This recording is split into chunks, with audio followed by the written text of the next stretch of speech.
Manicaland oye! Imboona nechiguno chiri kunoshandura nyika.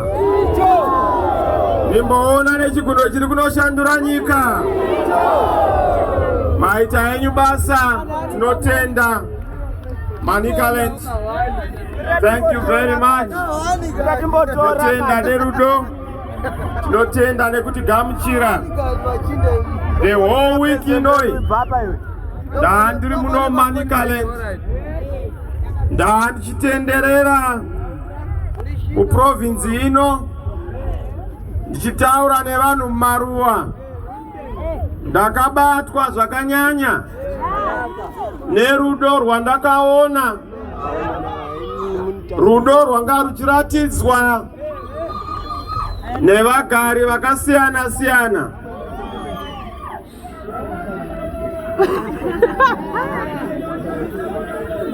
Ndakatenda zvakanyanya pandandiri kwaMutasa. Ndakanzwa kuti kunana gogo vakauya pamusangano vanenge vachifamba netsoka. Isu hatiite zvemabhazi zvinoitwa nemukoma wangu.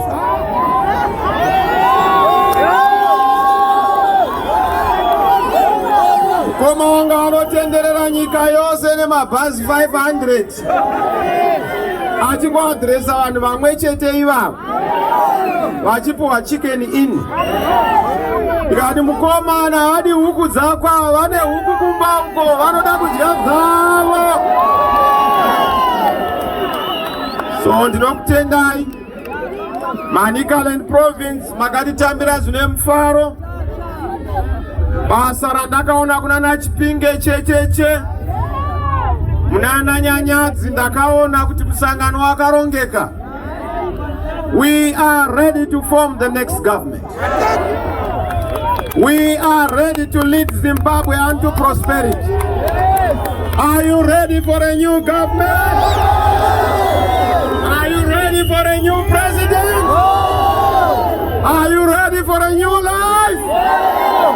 Open the arm, Komana! Open the arm, Komana! No tender, I want to acknowledge, welcome. You know, CCC is a global brand. Your struggles are struggles that is supported by those who are in the region and also on the continent. Pudemo is a force for change in Swaziland. They are fighting for democracy. We are happy to welcome our President Makanya and the delegation. Thank you for coming to show us our solidarity. Solidarity which has been a pillar of support on the continent from the days of the liberation struggle. Thank you for standing with us in this time of need. You will not be disappointed. We are going to give you an invitation card for the inauguration because you are going to come back very soon. Thank you so much. Thank you for visiting us. Our chairperson of the multi-stakeholder team, thank you very much. The business forum, thank you from Eswatini. Our change champions who are here present, all of you in your different designations, our members of parliament who are going to be assuming a new role from different areas within the province, we welcome you and acknowledge you. Ministers of the word, vafundisi vedu vabata basa pano, tinokugamuchirai, tinotenda. Isu takasiyana neomwe uya vanofamba nerima, isu tinofamba nechiedza. Isu tinofamba nenyasha, ivo vanofamba nehasha. Isu tiri vechiedza, ivo ndeverima. Ndosaka muchiona pari zvino vatambura nesu nokuti chero ukaita hasha uri wenyika, wenyasha ungamudii. Achema mukoma aiti vanza takutorera pati, watora yaye nguve tsvuku, saka mukomana hachina pati. Izo yawandipa yatosimba nokuti Mwari vanoda kundipa zvitsva, ndipinde nezvitsva, ndiri mutsva, ndine ushe hutsva, ndine utungamiri hutsva.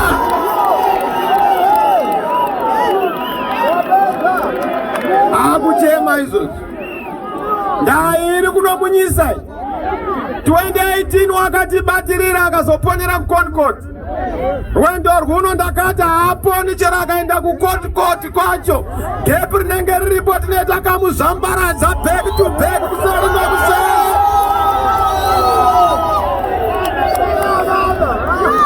Mamirira Ramanikaland. Mamirira Ramutara. Maredere Mutara. Support yandaona ari munyika muno.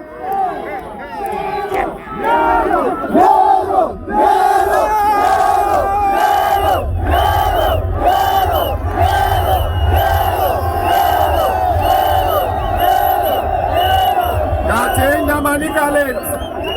Ndatenga Mutare. Support yataita munyika muno ndeyekuti chero vakaita sei, chero vakazama zvipi, 23 August munyika yeZimbabwe there is going to be a new government. Iye ari kuzviziva. Ndoda kuti tiite a minute of silence. Takaurayirwa our supporter, we lost one of our supporters.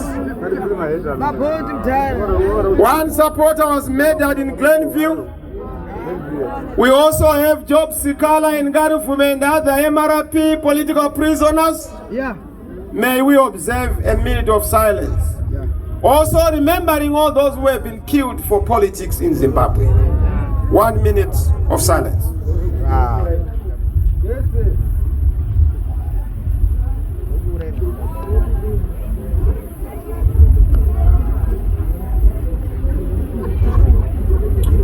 Tatenda.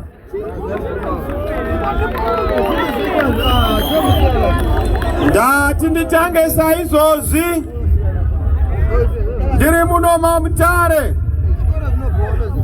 Muno ndinoziva kuti tinogara tsvaira. Rega nditange nekukutendai makati pamavhosi pama-by-election. By-election iyoyi yakaunzwa vana Mnangagwa neZANU-PF vachifunga kuti pamwe vachatikunda. But pama-by-elections ema-MP akaitwa, out of the 28 or so constituencies, we won 19 out of 28. Against all odds. Vachitibatirira. Pama-council tanga tine 149 ma-council elections. We won 89 out of 149. What does it tell you? What does it tell you, ZANU-PF? We are the next government. Whether you like it or not, the people of Zimbabwe have accepted us. Mweya wetsvene wabvumidza denga ratenda pasi patenda zvasungana kuti taakunopinda mutendane munyika yedu tine mukaka. Uri ani iwe unoda kuramba kupinda kwedu? Chero ukaenda kupi ukaita zvipi, kupinda taakunopinda. Asi kupinda hazvirevi kuti ndonyika kushanduka kwayo ka. Kupinda zvinoreva kuti nyika yava nemweya mutsva, maonero matsva, kurara tsva, nesimba idzva rinenge rabva kumutungamiri mutsva, nehurumende itsva, nekushanduka kutsva, nemari itsva, nemabasa matsva, nezvipatara zvitsva, nemigwagwa mitsva, nekurora kutsva.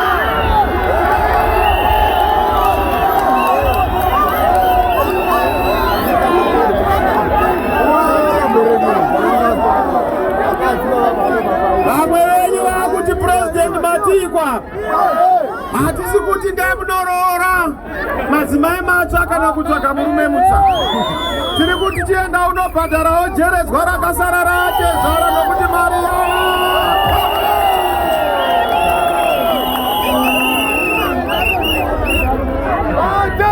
Saka gadzirirai Manikaland Mutare we.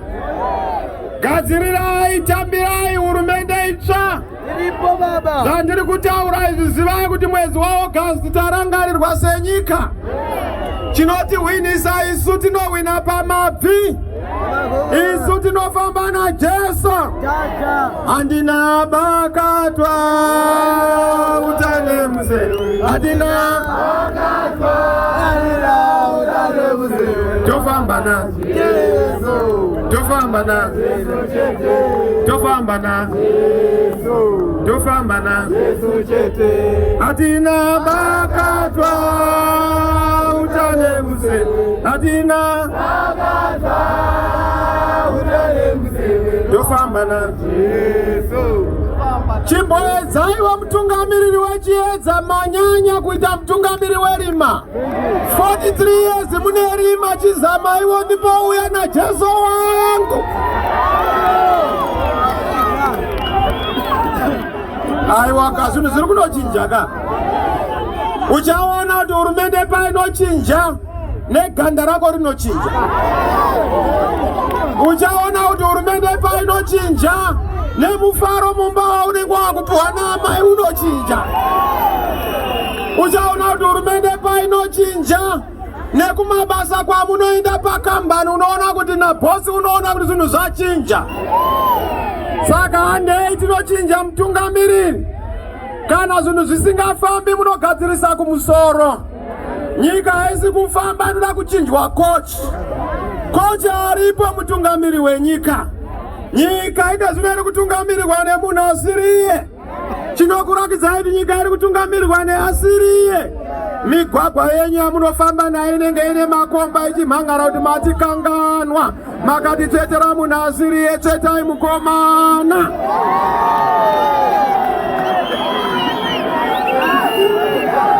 Ukanotarisa mabhengi, tiri mu-inclusive government, takakuunzirai mari ichisvipwa pa-ATM. Dollar for 2 yauya natsvangirai. Mugabanga aripo, tikamubatsira.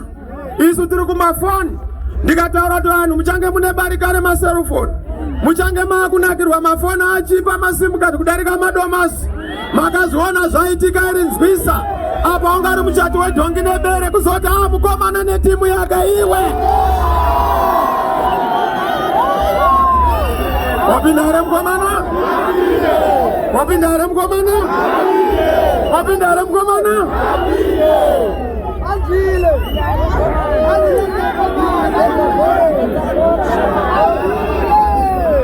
Asi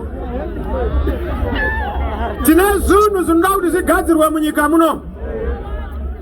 Chokutanga magadzirirwe eguta reMamutare.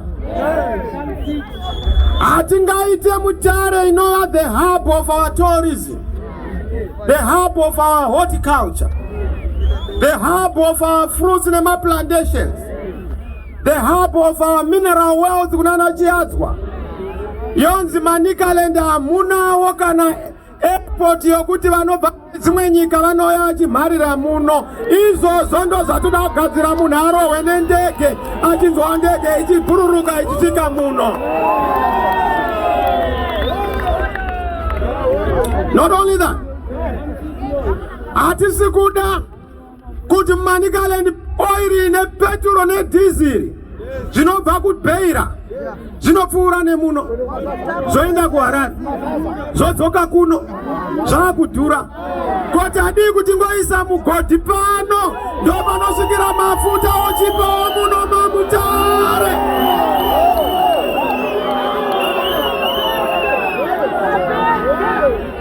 Tadii kuti muno maMutare makambani anga arimo adzorerwe asumukire. Part of what we are going to do in a new government under the citizens' government is to devolve responsibilities and authority. Hatidi kuti mabasa ese anonzi Harare, mahospitari akanaka Harare, zvikoro zvakanaka Harare, mauniversity akanaka, kuno machechi makuru, kunoroora. Komuno maMutare madi kuti titi where the people are, let's devolve responsibility, let's devolve authority, let's devolve development. Opindare mkomana?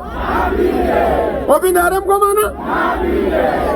We want to change kuti Mutare rive guta rine chimiro. We are only going to have not 10 provinces. Under our government, the provinces are not going to be named on the basis of tribes. Not that we don't acknowledge tribes. It's important to know who we are and our identity is important. But we will never allow the terminology of the white settler regime to be perpetuated. Shaka we are never going to vati tumizema zita. Sekukanganisira kwa wakaita madzishe edu kwa machief. Under our government, hakuna chief, kuna mambo, a king. Because we want to restore the integrity of our institution.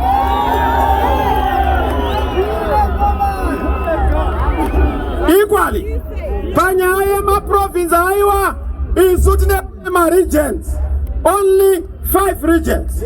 Eastern region, Western region, Northern region, Southern region, Central region.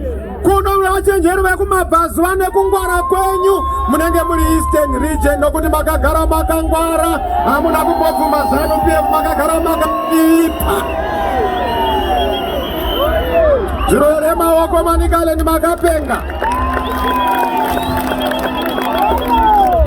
Kuno kumanikale ndi a wise men from the east munoshipa madofo. Kana mapati madofo munoshipa. Ma MP madofo munoshipa.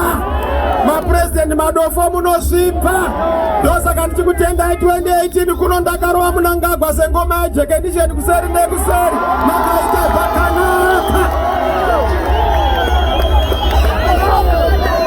Wabinare mkomana?